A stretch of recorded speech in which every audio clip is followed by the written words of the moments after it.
réponds au nom de Boni Moulamba Kapongo, croyant et membre légitime de l'église de Lubumbashi, dans la province du Haut-Katanga, en République démocratique du Congo. La présente lettre est spécialement adressée, comme son titre l'indique, dans le but solennel de faire connaître, sur ordre du Seigneur qui m'est apparu, à l'ensemble des croyants et serviteurs de l'Église de Christ, à travers toute la terre, les conséquences néfastes qu'ils ont eux-mêmes choisi de subir en refusant, avec préméditation, d'obéir à la série d'ordres que j'ai émis de sa part. Ces ordres avaient pour but d'inviter l'Église épouse à se conformer à l'ordre biblique et à l'unité de chaque rassemblement par ville, dans un état de pureté et de sainteté parfaite, en vue d'un temps spécial de prière pour la restauration de l'Église épouse selon le modèle originel de la Pentecôte.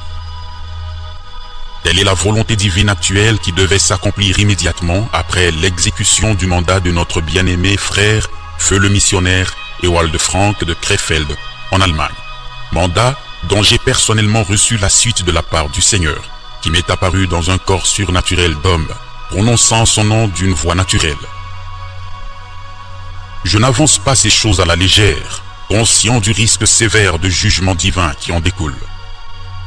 Il ne s'agit en aucun cas d'un récit inventé pour ma propre gloire. Je n'ai nullement recherché ces expériences. Elles sont le fruit de la décision souveraine du Seigneur lui-même de me choisir, de m'apparaître et de m'envoyer pour accomplir ce mandat au terme du ministère de notre frère Ewald Frank, qui a fidèlement distribué la nourriture spirituelle depuis Krefeld et prêché le message divin de ville en ville. Le Seigneur m'a accordé l'intelligence exacte de son plan pour l'Église et la compréhension de sa volonté selon sa parole pour conduire son Église dans l'obéissance requise en vue de la restauration promise. Mon contact direct avec ces apparitions surnaturelles me remplit de paroles inspirées qui me poussent à parler et à écrire d'une manière inaccoutumée à son Église épouse. Et qu'on le sache bien, il n'existe aujourd'hui, sur toute la terre, depuis l'assemblée de Krefeld jusqu'aux plus récentes, aucun ministre capable de faire connaître au peuple de Dieu la suite du programme divin après le départ du frère Ewald Frank, ni de conduire l'Église dans l'accomplissement de sa volonté. Aucun ministre parmi nous, dans le monde entier, ne peut justifier son ministère sur un fondement biblique véritable, accompagné de la puissance de Dieu. J'affirme devant Dieu, sur le fondement infaillible de sa parole, que tous les ministres, sans exception, qui œuvrent dans les assemblées issues du ministère de feu Ewald Frank sont, aux yeux de Dieu, illégitimes, car leur ministère ne porte aucune légitimation divine. Le Seigneur ne les utilisera jamais pour restaurer son Église, ni pour y achever son œuvre. L'ordre direct que j'ai reçu, par prophétie en songe au travers d'une femme à la fin juillet 2021, de la part de celui qui m'est apparu, avec qui j'étais en contact physique profond dans un corps surnaturel, et qui m'a prononcé son nom en tant que Seigneur, est celui-ci. Fais l'Église des saints des derniers jours. Tel est le mandat divin présent qui succède au ministère du frère Ewald Frank et auquel l'Église du Seigneur doit obéir pour expérimenter la restauration et l'achèvement promis. Les directives que je transmets à l'Église me sont données de sa part. Hélas, des ministres imposteurs et des croyants fanatiques empêchent le bon déroulement de ce mandat divin. Je le déclare devant tous. Quiconque refuse d'obéir à l'ordre divin que je communique à l'Église ne participera en aucune manière à la restauration, ni donc à l'enlèvement. Car j'ai reçu du Seigneur la charge de rassembler son Église, dans chaque ville, en un seul corps, cette Église ayant reçu la pure vérité au travers du ministère de son serviteur Ewald Frank. Le Tout-Puissant retranchera par la mort tous ceux qui refuseront d'obéir à l'ordre que j'ai dû communiquer par lettres à son Église épouse. Ces personnes tomberont sous une terrible attente du jugement et répondront de leurs actes au jour du Seigneur. Ce n'est plus le temps des discussions, mais celui des démonstrations directes de puissance. L'ultimatum lancé depuis juin pour la mi-juillet est désormais échu, même après prolongation, sans qu'aucun serviteur ou croyant ne se soit soucié d'obtempérer à l'ordre énoncé. Ainsi, je déclare que tous les croyants et serviteurs issus du ministère du frère Ewald Frank devront assumer les conséquences du jugement divin qu'ils ont délibérément choisi de subir. Les serviteurs qui ont travaillé sous le mandat du frère Ewald Frank n'opèrent plus aujourd'hui sous aucun mandat, car celui qu'ils revendiquaient leur a été retiré lorsque le Seigneur a rappelé son serviteur. Désormais, ils œuvrent au sein de l'Église comme les prédicateurs des dénominations, sans appel, sans autorité, aveuglément engagés dans des programmes sans fondement divin, que ce soit des rediffusions depuis Krefeld ou des campagnes d'évangélisation désordonnées. Cette bande de prédicateurs illégitimes, sans appel confirmé, soutenus par de faux croyants, est responsable des troubles qui ravagent l'Église du Seigneur et retardent son œuvre, y compris le péché grave, non encore jugé, de l'Église de Lubumbashi. Le moment est venu de réaffirmer les jugements prononcés dans mes précédentes lettres, ainsi que dans le mémoire publié en août 2021, que j'ai rédigé sous ordre du Seigneur lui-même, qui m'est apparu dans un corps surnaturel d'homme. Tous les croyants, dans toutes les assemblées issues du ministère du frère Ewald Frank, doivent désormais assumer les conséquences de leur désobéissance à l'ordre divin actuel. Tant que des péchés, du désordre et des divisions persistent dans l'Église, il est fondamentalement impossible que le Seigneur procède à sa restauration, à son achèvement et donc à son enlèvement. Toute l'Église du Seigneur qui a reçu la véritable semence de la parole sous le ministère du frère Frank doit être sainte et pure. C'est pourquoi un processus de jugement et de purification est absolument nécessaire, afin que l'ordre biblique et la crainte de Dieu soient rétablis dans l'Église, rendant ainsi possible l'accès à la glorieuse phase de restauration. L'Église du Seigneur est aux yeux de Dieu un seul pain saint, dans lequel aucune levure, qu'il s'agisse de fausses doctrines ou de vie impure, ne doit subsister. Matthieu 16, le verset 6, le verset 11, le verset 12, 1 Corinthiens 5, le verset 6 à 8, Galates 5, le verset 9. Sous le mandat de frère Frank, toute levure doctrinale a été ôtée. Aujourd'hui, selon l'ordre divin actuel, il faut ôter toute levure de vie pécheresse. Aucun croyant vivant dans le péché ne subsistera dans l'Église. Il sera ôté par la puissance du Tout-Puissant, comme dans Acte 5. La croyance selon laquelle le péché d'un croyant n'engage pas l'Église est fausse et contraire à l'Écriture. 1 Corinthiens 5 et 6 démontrent le contraire. Il suffit de se rappeler le cas d'Akan.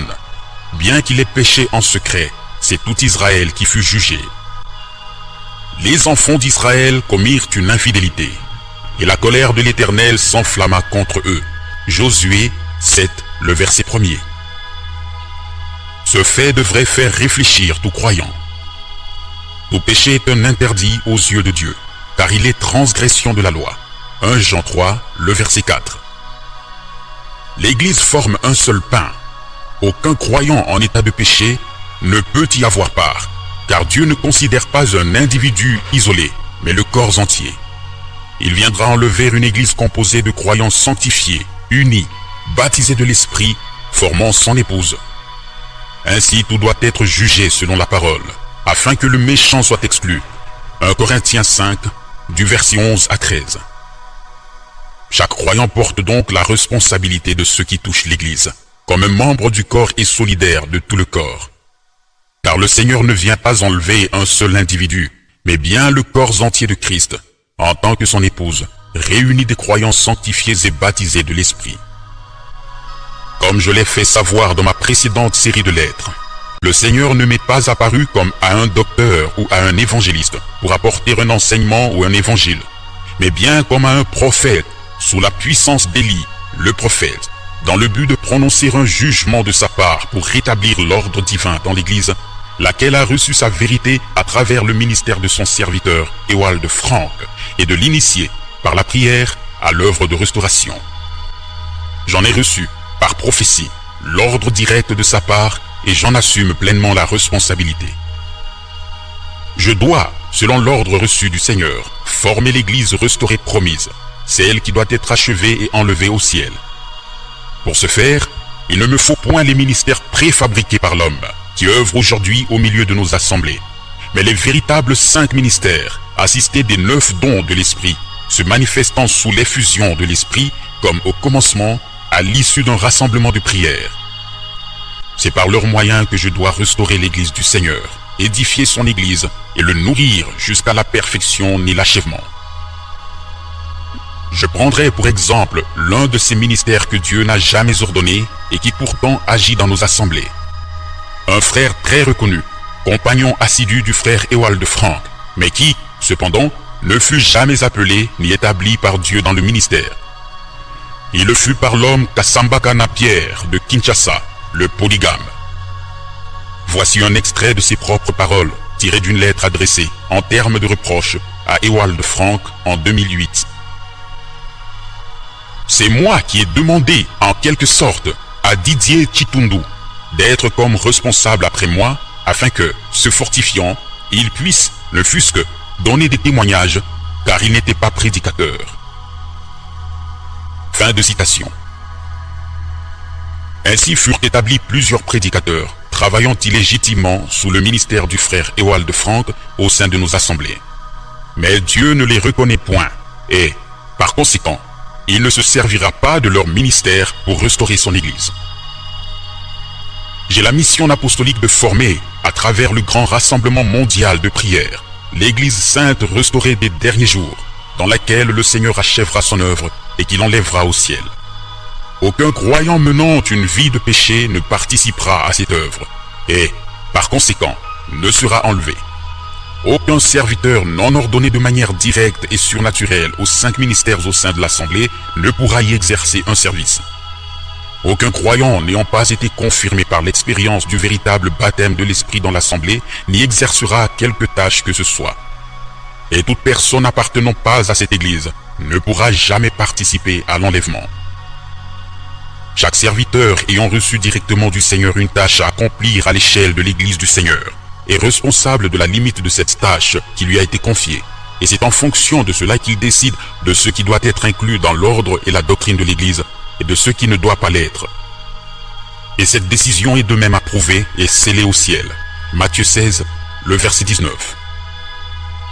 Ayant reçu du Seigneur l'ordre de former, avec l'aide de sa toute-puissance, l'Église sainte restaurée des derniers jours, celle qui a reçu la semence de la parole à travers le ministère d'enseignement confié par le Seigneur au frère Ewald Frank, et qui constitue l'Église épouse que le Seigneur doit enlever au repas des noces célestes, j'ai reçu autorité de sa part pour décider, sur le fondement de sa parole, de ce qui peut y appartenir et de ce qui ne le peut pas, ainsi que des personnes qui doivent en faire partie et de celles qui ne le peuvent. Par conséquent, seules ces personnes pourront participer à l'enlèvement. L'Église du Seigneur n'ira pas en jugement, car elle est sauvée. Aucune fausse doctrine, ni aucun péché ne doit s'y trouver.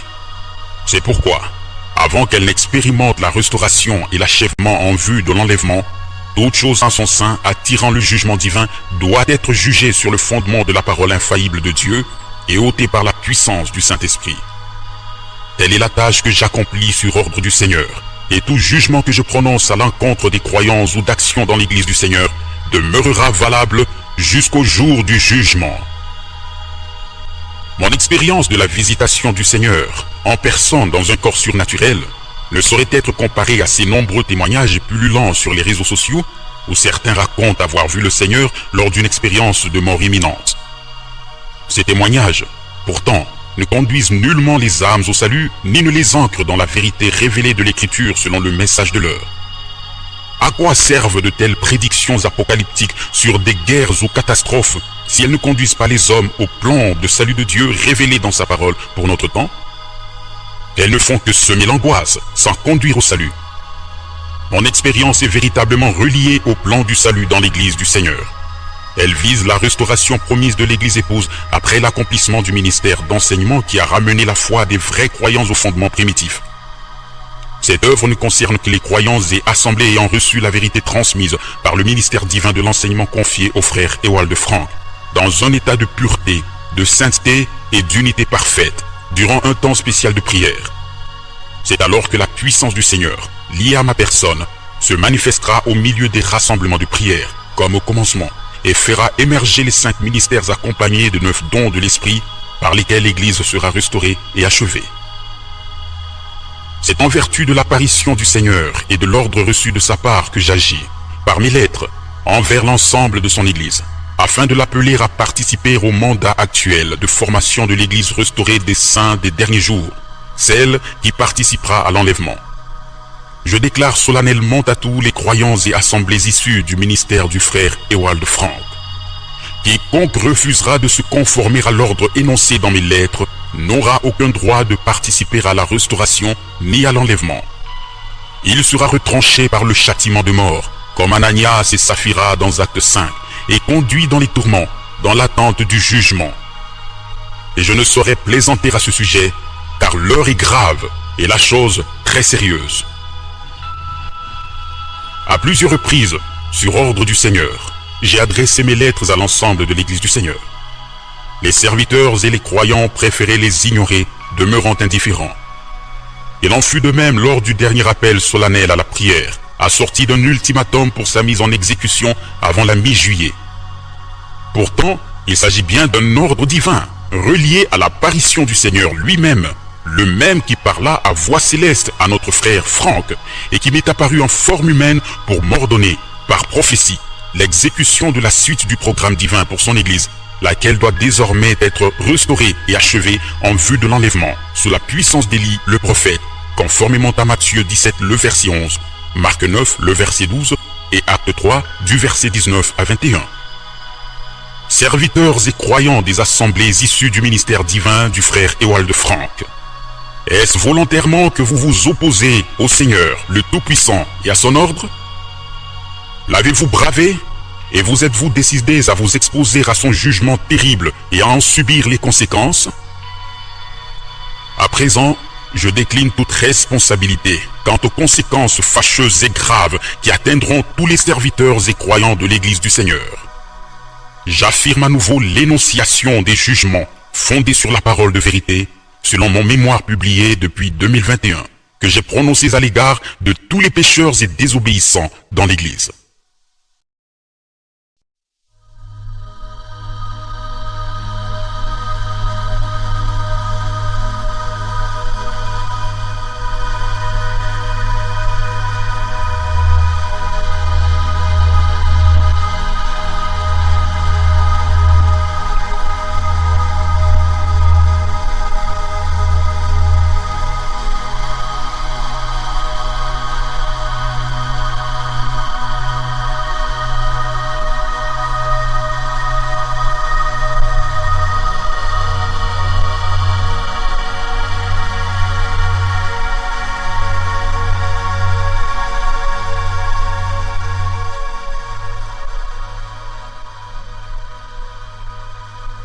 Énonciation de jugement.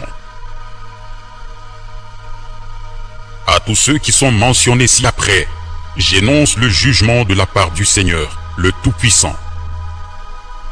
1. À tous les serviteurs de Krefeld qui persistent à monter en chair pour servir et poursuivre le programme des retransmissions des prédications, ainsi qu'aux croyants de l'église de Krefeld et à ceux du monde entier qui continuent à les soutenir. 2. À tous les serviteurs, dans toutes les assemblées issues du ministère du frère Ewald Frank à la surface de la terre, qui continuent à monter en chair pour exercer le ministère. 3. À tous les anciens et les diacres de ces mêmes assemblées qui poursuivent leur service. 4. À tous les serviteurs et croyants, notamment ceux cités dans mon mémoire de 2021, encore en vie, et accusés d'avoir été coupables de conflits et de divisions dans les assemblées, et qui n'ont pas voulu mettre en ordre les choses dont ils sont accusés. Je cite: Jean-Pierre Kalombo Diteng, Félix Kaloubi, Bonheur Kabea, tous de Lubumbashi, ainsi que les croyants qui ont subi les conséquences de leurs actes sur l'œuvre de Dieu et qui se sont faits serviteurs et conducteurs de groupes sectaires. Pierre Omatuku Omambudi de Kamonia, Mpoi Kabongo et Joseph Katembwe de Mweneditu au Kasai, Moïse Tumba Mukendi de Binza à Kinshasa, Eric Mukaya dit de l'Afrique du Sud, ainsi que tout autre serviteur de toutes les assemblées issues du ministère du frère Ewald Frank à travers le monde, coupables de division ou ayant soutenu l'un quelconque d'entre eux, y compris les croyants les ayant soutenus ou ayant participé aux dommages perpétrés contre l'œuvre de Dieu. 5. À tout croyant qui se serait rendu coupable de quelque péché que ce soit, tel qu'exposé dans mon mémoire de 2021, et qui n'a pas voulu le mettre en ordre dans quelque domaine que ce soit, qu'il s'agisse du mariage, de l'Église, des relations entre frères et sœurs ou de la vie quotidienne, notamment ceux dont les noms ont été expressément mentionnés dans mon mémoire. 6. Aux conducteurs de l'assemblée de Mampala à Lubumbashi, en particulier les frères Kazadi Wakalenga, ainsi que Mwamba Ilunga de Kolwezi, y compris tous leurs associés à travers la terre entière, avec les croyants qui les soutiennent. 7. Aux conducteurs de l'assemblée située au quartier Bel-Air, à proximité des avenues de Savonniers et des cimetières, Jean-Pierre Kalombo d'Iting et Pierre Omatuku Omamboudi de Kamonia, ainsi que leurs diacres, Mukonkole ou Mukonkole, Léandre Kaling et Massamba Bissabou Joyce.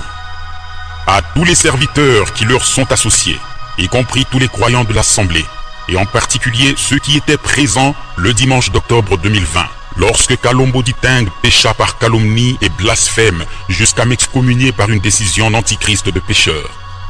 À tous les croyants de cette assemblée qui connaissaient ma sœur Agnès ou moi-même, qui furent informés à notre sujet, ou quiconque a osé soutenir ces conducteurs dans leurs actes, ainsi qu'à tous les ministres et croyants, tant de l'intérieur que de l'extérieur, qui ont continué à communier avec l'église de Lubumbashi au Bel-Air, y compris tous les ministres ayant tendu leurs mains d'association aux conducteurs de Bel-Air.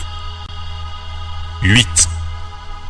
À tout croyant des nôtres sur toute la terre, qui aurait abandonné la foi après s'être engagé envers le Seigneur à cause de la vérité qu'il a entendue sous mandat divin, et qui a trahi la foi pour retourner dans les dénominations ou dans le monde, pour y goûter les plaisirs.